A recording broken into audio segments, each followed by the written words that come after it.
சிறகடிக்க ஆசை சரிகள்ல டுடே பேசல்ல சிந்தாமணி வந்து ரொம்பவே சந்தோஷத்தில் இருக்காங்க. அந்த ஃபைனான்சியர் கிட்ட போயிட்டு இன்னைக்கு இப்போதான் சார் ரொம்ப சந்தோஷமா இருக்கு. ஏன்னா நினச்ச மாதிரி அந்த மீனாவும் இங்கே தான் இருக்கா, அந்த அண்ணமலை இங்கே இருக்கா, அந்த முத்துவும் அந்த விஜயாவும் மட்டும் தப்பிச்சிட்டாங்க அப்படின்னு சொல்லிட்டு நம்ம சிந்தாமணி ஒரு பக்கம் சொல்லிட்டு இருக்காங்க. அதுக்கு அடுத்ததான் வந்து பார்த்தீங்கன்னா ஏலமும் ஆரம்பிச்சிடலாம் அப்படின்னு சொல்லிட்டு ஏலத்தை வந்து ஆரம்பிக்கிறாங்க. ஒவ்வொருத்தரும் ஒவ்வொரு விதமாக ஏலத்தை வந்து கேட்டுக்கிட்டு இருக்காங்க.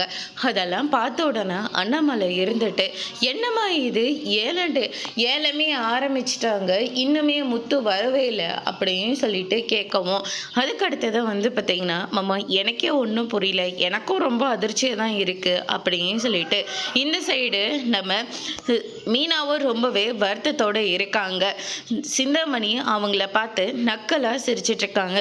அதுக்கடுத்து தான் நம்ம விஜயா இருந்துட்டு மனோஜ்க்கு ஃபோன் பண்ணி அந்த முத்துவும் பணத்தை எடுத்துகிட்டு வந்துட்டு இருக்காண்டா, கண்டிப்பாக நம்ம வீட்டை நம்ம மீட்டு எடுத்துடலாம், நம்ம நாளைக்கோ இல்லை இன்னைக்குள்ள எப்படியாவது நம்ம வீட்டுக்கு போய் தரணும் அப்படின்னு சொல்லிட்டு விஜயா வந்து சொல்லிட்டு இருக்காங்க.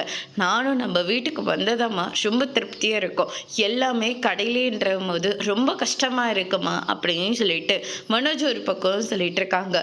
வருத்தப்படாதரா, நான் கிளம்புற போது உன்னையும் நான் கூட்டிகிட்டு போகிறேன் அப்படின்னு சொல்லிட்டு விஜயா வந்து சொல்லிக்கிட்டு இருக்காங்க. வீட்டுக்கு போன உடனே அம்மா கிட்ட ரோகிணி கூட தான் சேர்ந்து வாழணும்னு சொல்லிடணும் அப்படின்னு சொல்லிட்டு மனோஜ் ஒரு பக்கம் நினைக்கிறாரு. அதோடு இன்னைக்கான பிரம முடிச்சிருக்காங்க.